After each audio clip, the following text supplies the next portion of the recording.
Germany's 60 million eligible voters will go to the polls later this month, with the result becoming increasingly difficult to predict as the polls tighten.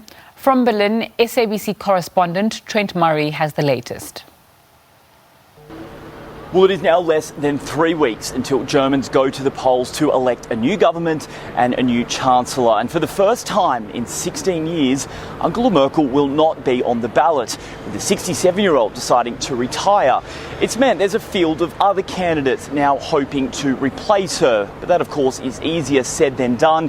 She remains very popular here, and so trying to shift the spotlight away from her to their campaign has been difficult.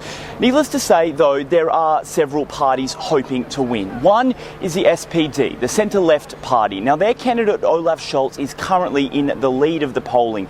He has seen his party's fortunes continue to rise under his leadership, and they are now in a real position to possibly win the election and form a coalition with another party.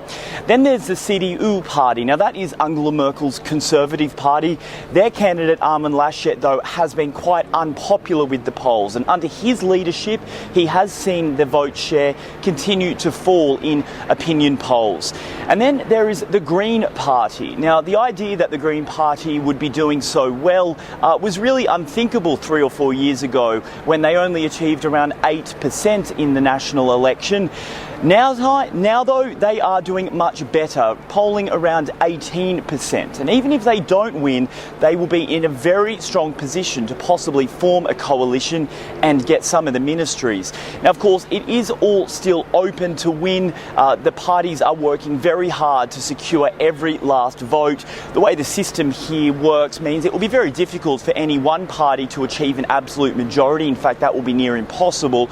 But it is all about horse trading now and trying to come up with what coalitions could be put together based on the different parties and their ideologies. But all of that will happen after voting day. Voting day is September 26, and so it is a very hotly contested race now, right down to the very end.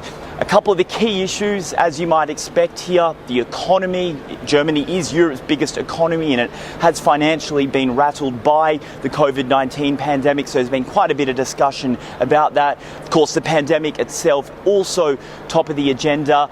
But another issue which has really become a focal point in this campaign is climate change, and that is why the Green Party, as I say, is doing quite well.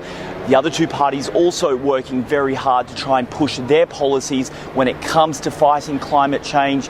As I say, it is all an open race still. 3 weeks to go as the world watches to see who Germany will choose to put in as its next Chancellor after 16 long years under Angela Merkel.